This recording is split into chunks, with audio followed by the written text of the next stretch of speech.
And welcome back, everyone. Welcome back to another season, another year, another edition of the GSL, the Global StarCraft League Season 1 qualifier for 2025. I'm, of course, your live VIP. With me, I'm joined by these amazing players, the people in the chat, and by my plushies as well. Welcome, one and all. Just something that's been a long time coming. For those that are curious, the GSL qualifiers did take place last week. Last week, the weekend was the GSL qualifiers. Of course, we were busy covering other events at the time, and of course, no one cast it live, but the replays were provided to us, and we have been looking for an opportunity to actually fill in and slot in and have these matches available to you and try to actually schedule them. I say that because the Biggest on Monday has been postponed, has been rescheduled as the Biggest on Tuesday or Wednesday, depending on where you are in the world. So the Biggest on Monday is tomorrow. Biggest on Monday is no longer a Monday. The Biggest on weekly tournament is going to be tomorrow instead, which means we have a free slot available, which means GSL qualifies. Let's go, we're here for it. Now there are a lot of matches. There's like 16 best of threes. We are not casting everything in one go. That's not what we do here. So not going to be casting everything in one go. We are going to be casting the matches, I should say, in different intervals. We're going to have a actually, you know what? We can actually have a look at the schedule. Oh, we can have a look at the schedule together, baby, together. Let's go. So the plan here, bam, as you can see, when it comes to our weekly schedule is jam-packed as always. Here we are Tuesday morning. Last night we were live with a Water TV Monday. You can see here for Tuesday we have 2 slots. We have GSL cast this morning, which is starting right now at 9 AM KST, and this evening we have another GSL cast. Again, 16 best of threes. We're going to be covering 5 to 6 best of threes per broadcast. So we have a broadcast this morning, then this evening, and we'll wrap up the GSL qualifiers. You can see Thursday morning at this time slot, this time, this place, but in 2 days, on Thursday, the day after the Biggest on Weekly, we're going to be going over the GSL, wrapping up, I should say, the GSL qualifier. So 3 casts, 3 broadcasts, 3 sessions of qualifier. It's a lot of matches. So we'll do our best to cover them all, to go through all of those best of threes, all those series. Likewise, we also have the Biggest on Monday, again, of the Biggest on Weeklies. That's going to be tomorrow, of course. We have Little League Cup, we have some Canoia Show matches, we have Thermal Suju Circuits, some more Brazilian StarCraft, we have the May Mayhem, Sea Ducklings Open, Sparkling Tuna Cup. We have a lot to go over here this week, but specifically we have a lot to go over today as well. Here we go, bam, we have our matches ready for us for this broadcast. 6 best of threes back to back. From the top, we have herO versus GuMiho. Now, for some context, these are all qualifying matches. Here, and the reason why there is an empty spot available underneath each series is because the loser of herO versus GuMiho goes up against Shin. The loser of Rogue and Classic goes up against Maru. Loser of Raynor and Beyond goes up against Xian. So they have another chance. They have a second life. It is double elimination. Each group was double elimination. So there are 2 players advancing on out of each group, and each group is kind of 2 matches there. So we have herO, GuMiho, and Shin fighting for 2 spots. Rogue, Classic, Maru fighting for 2 spots. Raynor, Beyond, and Xian fighting for 2 spots as well. So those are the matches that we're going to be covering here tonight. Again, this evening we're going to be covering some more matches, some more StarCraft, some more GSL qualifiers. So that's going to be later on this evening. Again, if you can't watch everything live, I don't blame you, depending on where you are in the world. Some of these events, like for example, this event is at a really bad time slot for European watchers and European viewers. The evening one is going to be at a worse time slot for North American viewers, or the Americas viewers, I should say. So if you can't watch something live, YouTube is the place to be. Exclamation mark YouTube or exclamation mark socials in the chat, and you'll get a link to the YouTube channel where the VODs are all there. They're all uploaded on a daily basis. They're all under the live tab. On the live tab, we have all the matches, all the YouTube, all the VODs. Let's go, papi, let's go.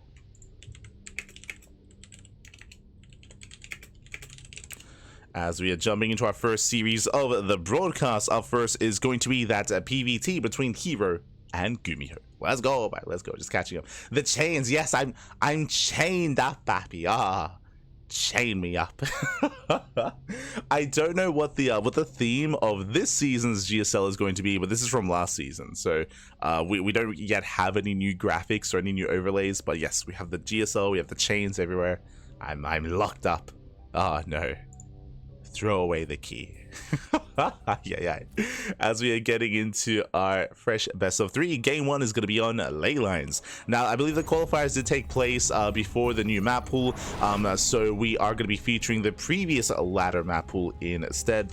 Oh, as I do need a moment to set up the in-game overlay. Un momento. I got you.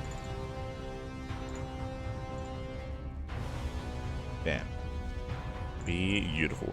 As spawning in the top right hand corner of ley lines, we have the South Korean Terran player. We have the red Terran representing himself, currently teamless. It is GuMiho. And spawning in the bottom left hand corner, we have the blue Protoss player from South Korea, representing his new team, Twisted Minds. It is herO. Here we go. As we are going to be settling in. And so far so good. We do have our initial openers here. Again, when it comes to GuMiho's playstyle in TvP, it's very unorthodox. I always love casting GuMiho. I wish we casted more GuMiho on the channel, I'll be honest. When it comes to competing in KSL or World TV Mondays or the online Open Cups, wish we did have some more GuMiho with us. But GuMiho, he does often come up with his own builds, comes up with his own styles. We often see mech out of GuMiho against Protoss. Not saying that we'll see it this game, but I would not be surprised if we see it once in the series against herO. Likewise, he can go for some very awkward timings as well. You've seen Bjorn push out with Stimless Marines with 2 tanks, but GuMiho, he'll push out with Stimless Marines even without any tanks. Like he has some really interesting timing attacks that can actually catch a Protoss player off guard and catch them unawares. So we'll see how GuMiho opens. Already Rax here on the high ground. We're going for an economic opener, single gas geyser, Rax expand out of GuMiho. Let's go. So we do have our initial opener here. It is going to be economic. Meanwhile, across the map, we do have herO going Gate, Cybercore into Nexus. So standard opener out of herO for the time being as we are settling in. Let's go. So standard opener out of herO, and likewise we do have GuMiho going for his own economic start as well. This is going to lead into a more standard early game. This can still lead into drop play, don't get me wrong. And again, when it comes to GuMiho, never count him out. Something to bear in mind is GuMiho, like many Terran players in the current meta, no SCV Scout. No SCV Scout, no Reaper Scout. Honestly, there's nothing to really see early on. Like, there's no reason that right now, when it comes to the first couple of units, you can scout the third base locations for proxies. That's the most that we typically get. But later, we should be seeing scouting via Hellions or via drop play. Meanwhile, we have our tech of choice, going to be a Twilight Council opener out of herO. Does open Twilight Council. There's the 111. We can see add-on first. No Hellion. Tech Lab on the factory. Interesting. I was curious if we were going to be going for an add-on swap into Reactored Widowmine or Reactored Hellion for some drop play. The answer is no. Early Tech Lab. Are we going for an early tank drop or an early Cyclone drop? What do you have for us? We have the answer. Early Cyclone. So very early Cyclone production. This is not normal, this is not standard, this is hyper aggressive, and it looks like we might be going for that early Cyclone drop across the map. Much more committed here by GuMiho. Now herO, he's still in the dark. He does poke in. He does get eyes on the tech lab on the factory. That is a tell that something is wrong, something is amiss. As he does recheck, rescout. Yep, he confirms. He confirms the tech lab is still on the factory. There was no add-on swap, so he should be aware of the early Cyclone. With that back at home, how many gateways? So we're walling up. We have 2 gateways here on the low ground. We have 1 gateway in the main, so 3 gate blink at herO. Very safe play. We have a shield battery as well. So again, herO, he knows that he's in danger. He's setting up for defense, and likewise, he can also fully wall off if need be as well. So nice SimCity, nice setup here at the natural. Meanwhile, here comes the drop. It's going to be a mass marine drop here in the medevac, and the Cyclone should be rallying across as well. So now the Cyclone is staying back home. Drop is moving out. And GuMiho looks like he won't move out with that Cyclone. Looks like he's not making any additional Cyclones either. Working towards very early stim though. Oh, it was an add-on swap. Okay.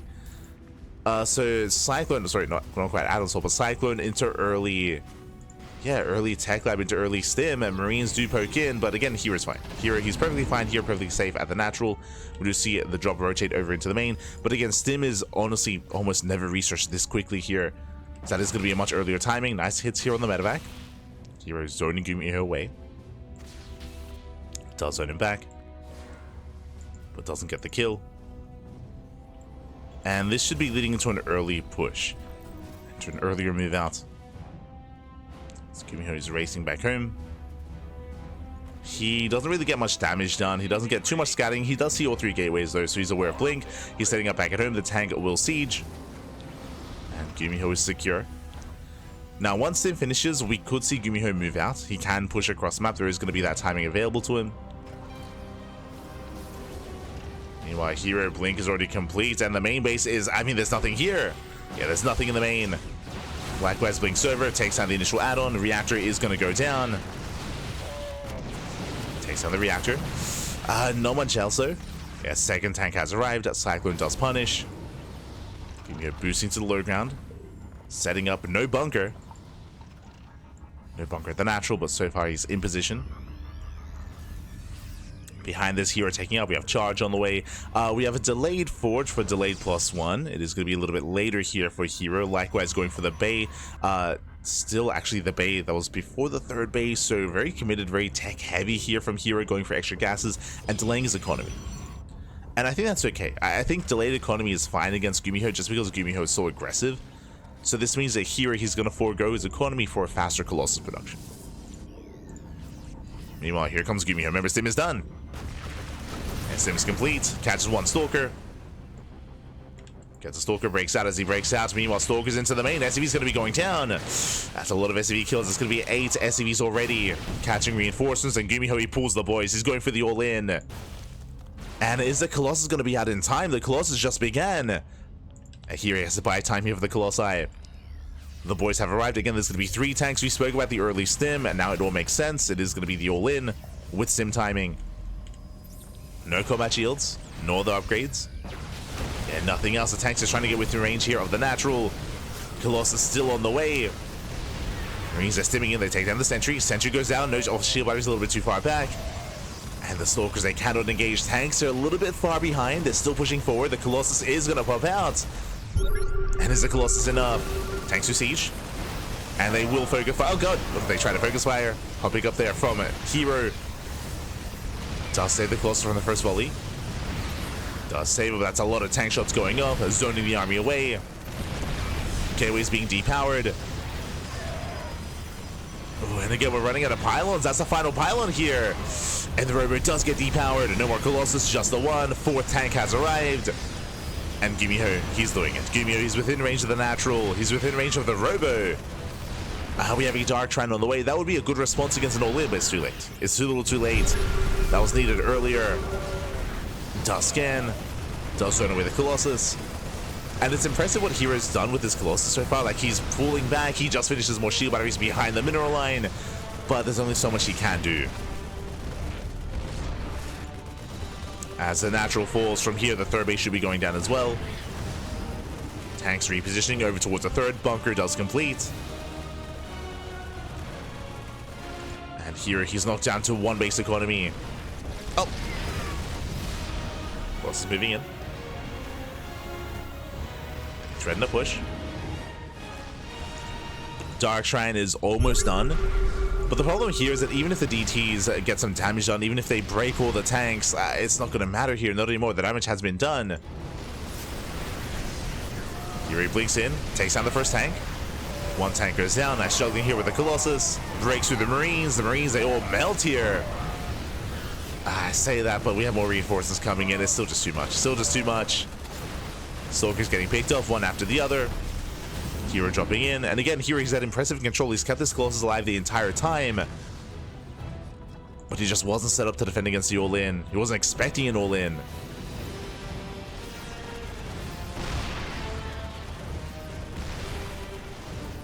As the 3rd did fall, now GuMiho just cleaning up whatever he can here at the natural. We have DTs warping in across. Let's go! DTs warping in across the map. And at the moment here, he's stuck on a 1 base economy, he's stuck in his main, but ideally these Dark Templar do the same, and they also cripple the economy of GuMiho. There's not much to defend. Likewise, limited scans. He has potentially 1 scan in the main. But once the DTs are revealed, GuMiho may just force himself up the ramp. There's only 1 Colossus to defend. Ah, now there's a Viking. Oh, now there's a Viking. The Prism is no longer safe. There's nothing else in the main. He can just go for it, and he will. GuMiho is going for the kill, going for the main base. DTs, they have arrived. They hit the mineral lines.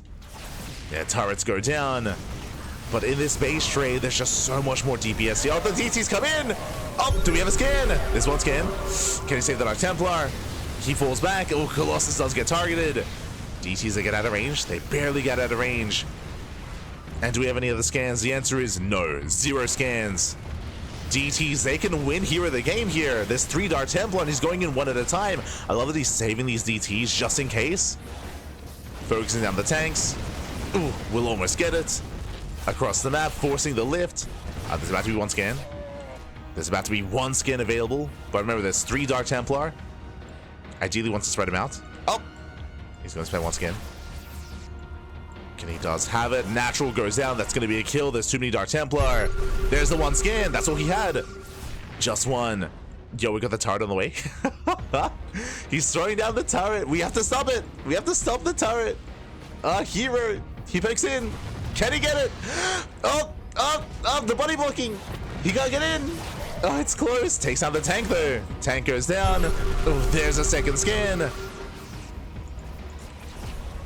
Oh, as the CC did lift. Sorry, did land. Did survive. CCs are floating. They're floating over. How many Dark Templar? There's 5. Jesus, 5 Dark Templar. But the turret does finish. And this may just win GuMiho the game. What I mean by that, remember, to win the game for herO, he has to destroy all buildings. And 1 turret means that DTs, they cannot get here. They cannot, they're zoned away. They're zoned away that this could just be game. This 1 turret could just be game because the CCs, all the buildings, they can just float. They can just float here to the safety of the turret. And DTs, they cannot destroy any more buildings. If this turret was denied, then herO could have won this game. I say could have won. Could have forced a draw is the best he could have hoped for. Could have forced a draw.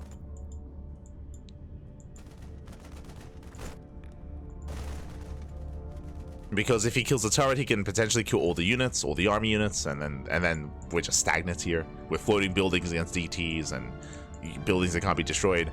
But at this point, GuMiho is done it. At this point, GuMiho, he has done it. Aside from making like a mistake and abandoning this turret, he should be fine. It's floating on over. You can see herO trying to come together. Now, he does have 2 Archons he can tank. So, okay. So, my bad. With 2 Archons, with 2 charge lots and a DT, can he break this position?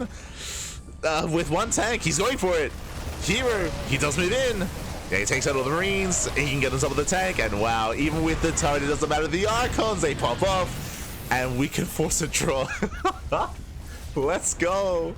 Buildings have to float to the corners of the map. GuMiho, he's down to 3 units left. Turret goes down. And as long as these buildings can get to dead space, to this dead area here in the corners of the map, then we can force a draw. Let's go. I underestimated the power of 2 Archons, mate. Gee, that was crazy. 2 Archons, that's all you need. And yeah, now we're floating. Now technically, GuMiho, if he can land one of these CCs and mule, and if they continue to mule, then he can actually make some units here. It's on herO to make sure that doesn't happen, right? He has eyes on 1 orbital. 1 orbital is floating in the dead space, but the other orbital is about to start mining. So if herO can deny this mining and deny any economy, then again, he can force that draw. But he has to find the CC. As here come the mules. And here he does find it. Yeah, he does find the orbital, so he should not allow any mining whatsoever. And as long as GuMiho has no mining, GuMiho can't make anything.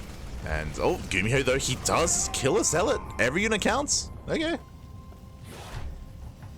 Does kill a zealot. GuMiho is not supply blocked, and GuMiho, he is mining some resources. There we go, he's denied.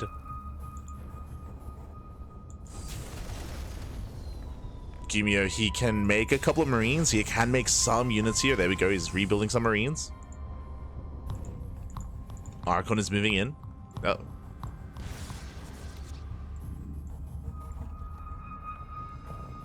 Now, oh, he's floating back into the main. Okay, no, that's a win condition. Let's go.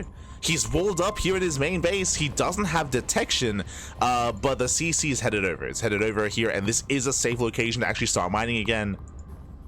Again, if GuMiho can get back to mining, Uh-oh. If he can actually start mining again, then GuMiho can win this game. He just has to mine.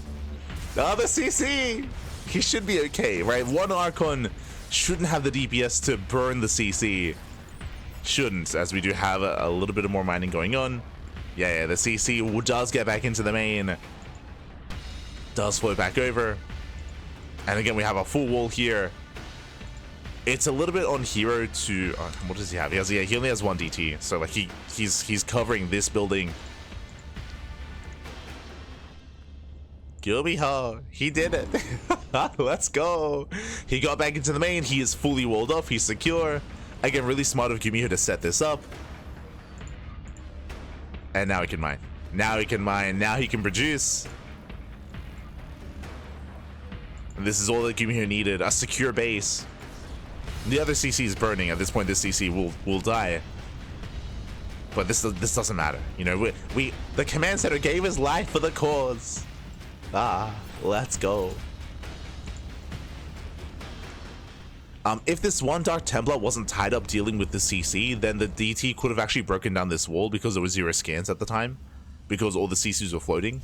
And if this wall got broken, then we could have caused havoc here. But again, because this DT was otherwise busy, and there's the kill on the command center, here he wasn't quite able to stop this from really getting up and running.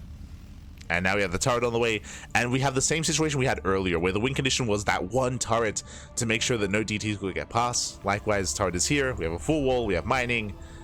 GuMiho, he's set up. And here he confirms. Yeah, he confirms.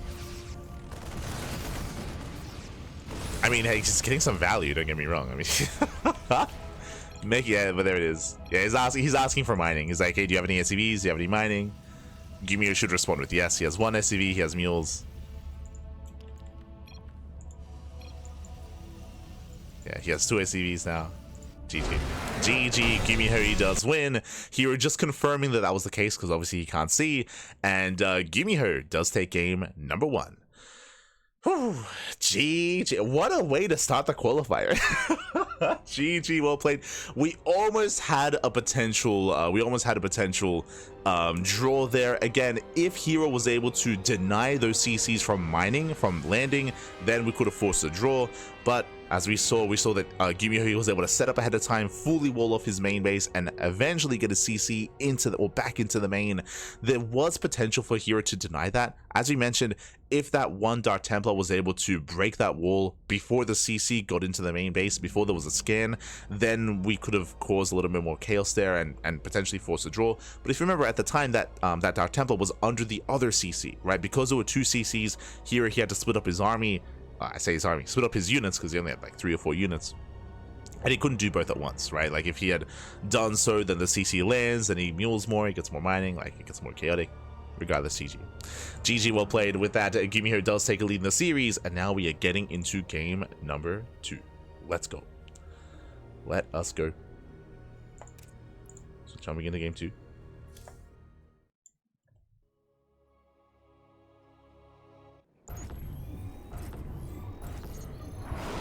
We'll see how this story continues.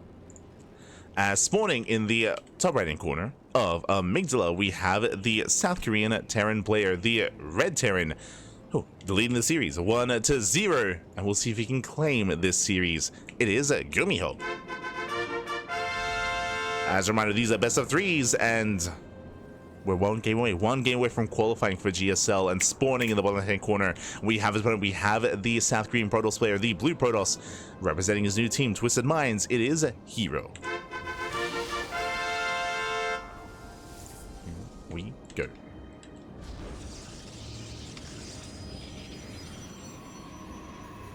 Whew. Here we go. We are going to be settling into this.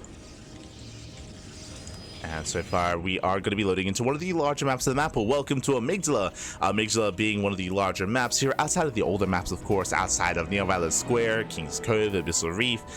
The rush distance by ground is longer, the bases are more secure, and we do often see longer and later games on Amygdala. Do often see it.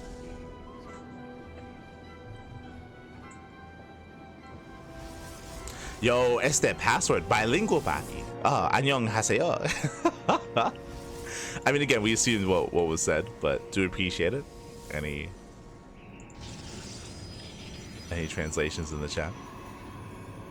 For now, GuMiho going for an economic opener, racks expand once again out of GuMiho. Likewise, standard opener out of herO going for a gate, cybercore into Nexus. So everything looking normal from herO, and once again, GuMiho being more economic. If we notice another early sim timing out of GuMiho, we'll point it out. As a reminder, last game, GuMiho went for a 2-base all-in. He rushed into early stim, he rushed into the early tank production, and he just committed and sent everything across the map. He pulled the boys, and that's what led to all the chaos, all the havoc that was being wreaked.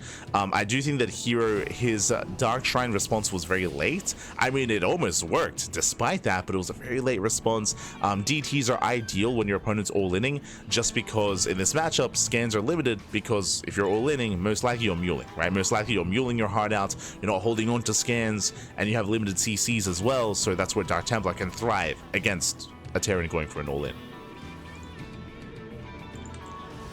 But again, if you recall, by the time he threw down the Dark Shrine, he had already lost his natural, right? The natural had already been destroyed.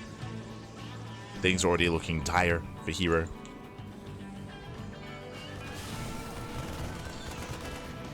Here we go.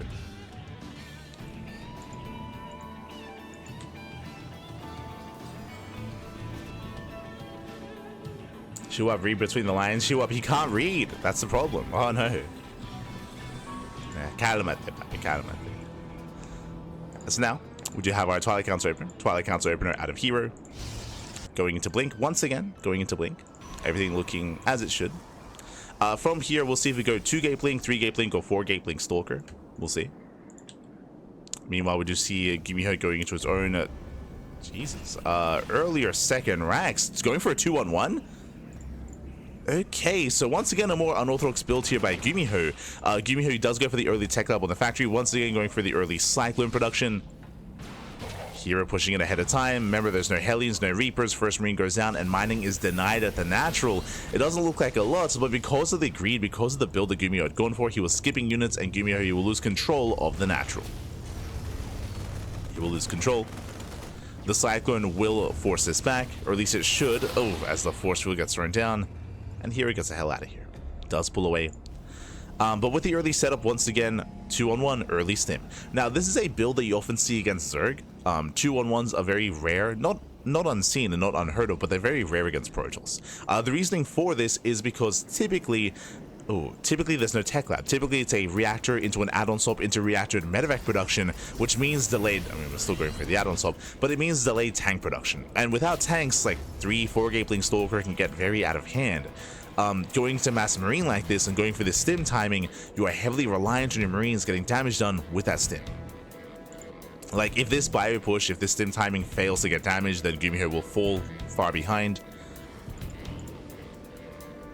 So we'll see what can get done, as stim is halfway done. Third racks is on the way.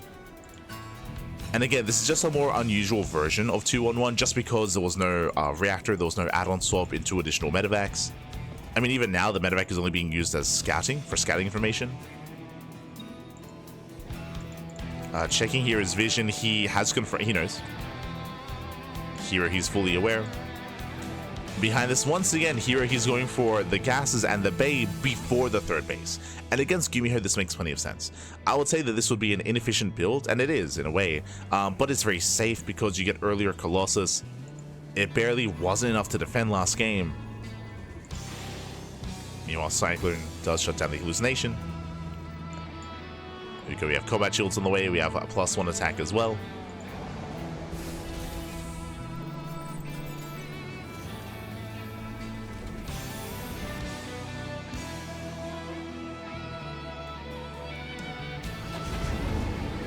There we go. GuMiho does push. Does move out. Does go for his double drop. So far, I believe herO, he does not spot this yet. Oh, no, he had the, never mind. He had the observer. Getting in position. Blink is done. Can he get a full medevac? And he barely cannot, but he will catch the Marines. Yeah, 3 Marines going down. GuMiho does boost in. Do we have a recall? We do. Recall is spent. And GuMiho is pinned down. As he will bleed out more Marines. And this double drop, it does not achieve much damage. Doesn't achieve anything.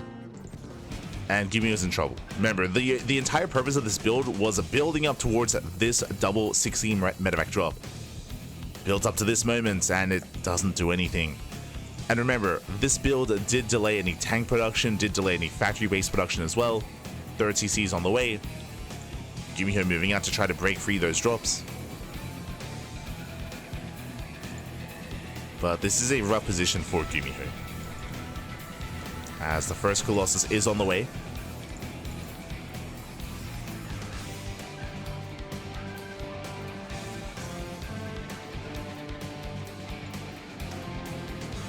Oh, sorry, I should say second Colossus on the way. First one's already out. Against any kind of bio push, against like 3 Raxes and 2-1-1s, like these Colossus openers, they just shut them down so hard. And GuMiho cannot fight head on. He does try to stim away. Yeah, and GG gets called. GG gets called. GuMiho, he is shut down, and herO ties up the series 1-1. GG. We did try to emphasize just how much onus, how much pressure, how much it was riding on that first double medevac drop. It didn't do anything. It didn't get any workers, didn't trade against the army. It literally got 0 units, and that was almost game then and there. Especially considering how safe herO was being, as you mentioned, fast Colossus production, which shuts down 3 Raxes, 2-on-1s, any biocentric committed move outs or committed play is shut down by early Colossus, and with that, GG. GG, well played. We're going to the ace match. We're going all the way to game number 3. Let's go. But I do appreciate that GuMiho did go for the 2-on-1 just because it was different. It's very rare. It's a very rare build, and we see why we often don't see it. But you know, at times, if your opponent's being too greedy, if your opponent is being too economic and cutting corners, you can punish them. For now, though, we're settling in and spawning in the top right-hand corner of Ultra Love. We have the South Korean Terran player, the Red Terran, being forced into a tied-up series. We'll see if he can bring it back. It is GuMiho. And spawning in the bottom left-hand corner, we have his opponent. We have the blue Protoss player, or the blue Protoss, the South Korean Protoss player, tying up the series 1-1. It is herO. Yeah, we go.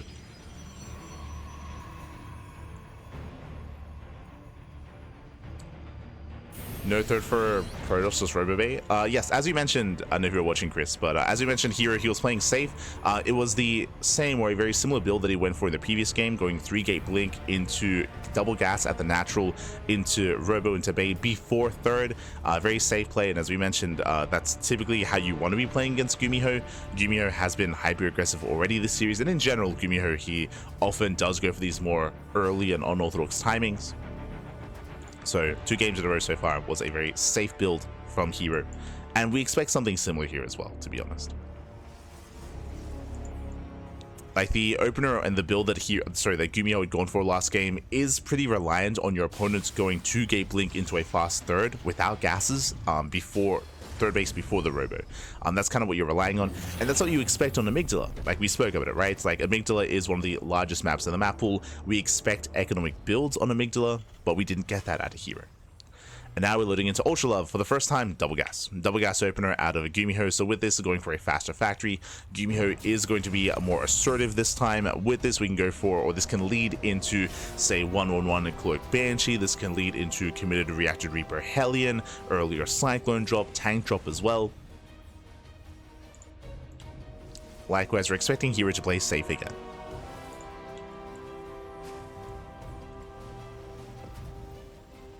I'm expecting to be safe.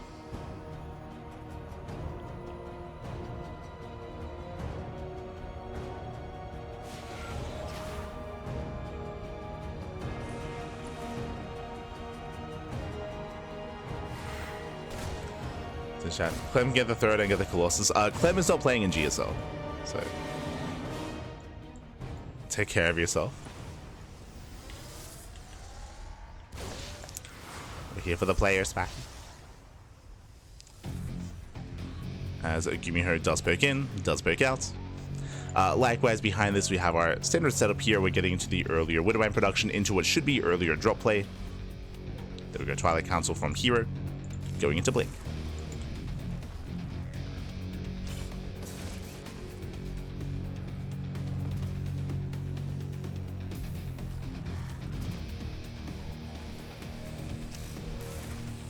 As with that, we do scouts, we do confirm the Widowmine, we confirm the 1-1-1 setup.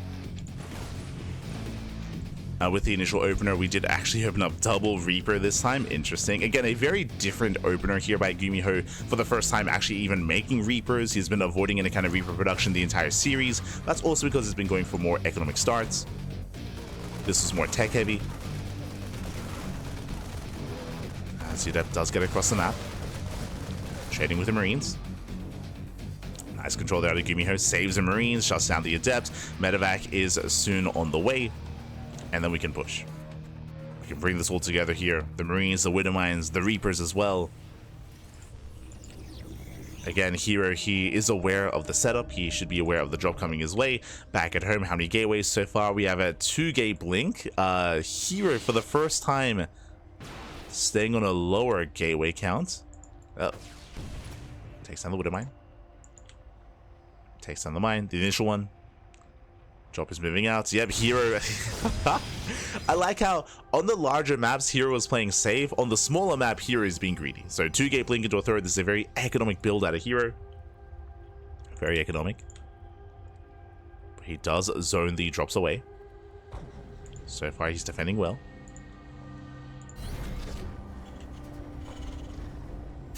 And it's GuMiho going for his early tank production. As a reminder, every game in the series so far, we've seen a Gases and a Robo and a Bade before the third. That is not happening here. Not an Ultra Love. So it's just a gateway army that herO has to work with.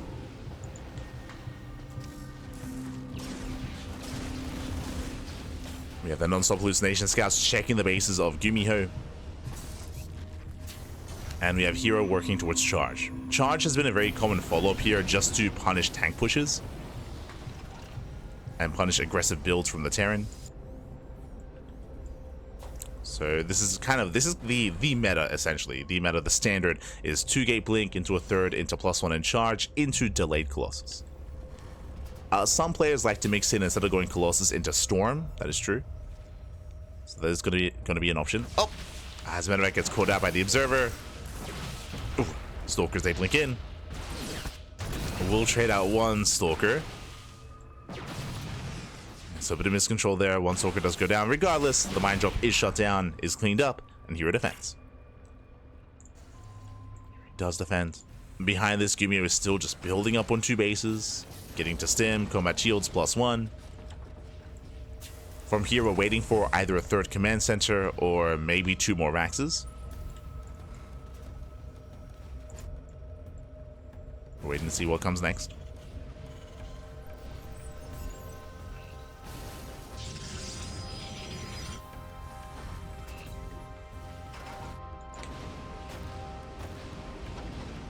GuMiho, he does break out. He sneaks out towards the right hand side.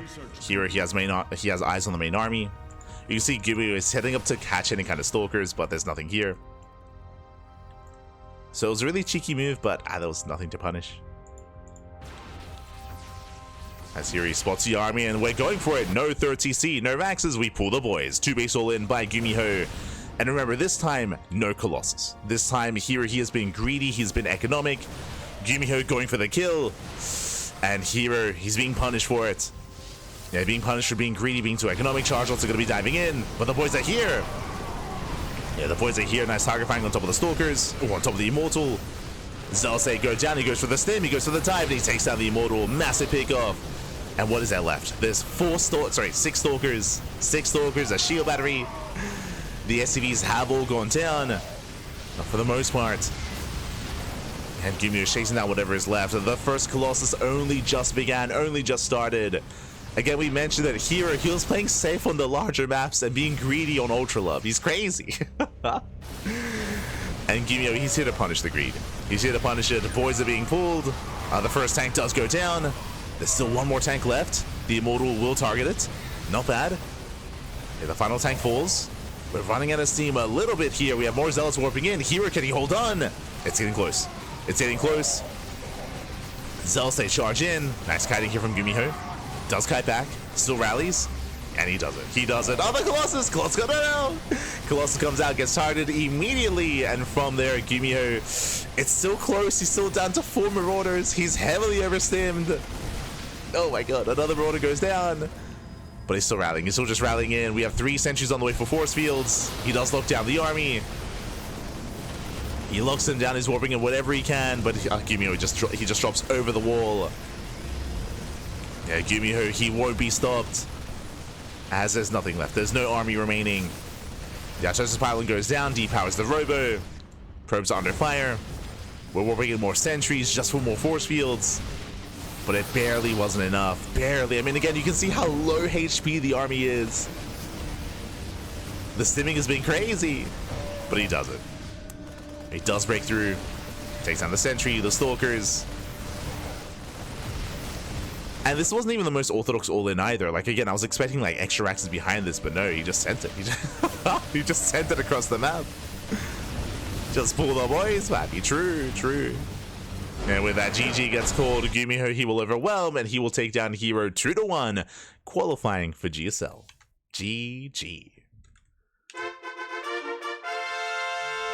GG, well played. GuMiho, he does claim the series and he will qualify for GSL. As a reminder, these are qualifying matches and these are all best of 3s. These are all best of 3s. And again, a very intense back and forth. Even game 1 was a banger, going for the base trade, going for the DTs. Once again, all in play, of course, out of GuMiho. All three games, hyper aggression out of GuMiho.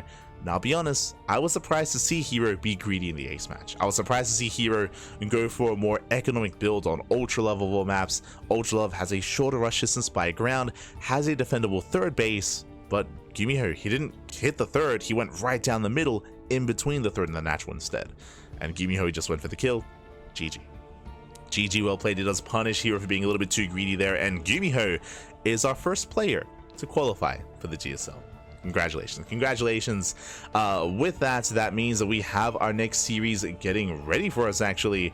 We have our next series, as you can see here. Bam! Shin was waiting for the loser of that series in another qualifying match, so we do have them here ready for us. It is going to be, as I quickly set them up, Shin versus herO.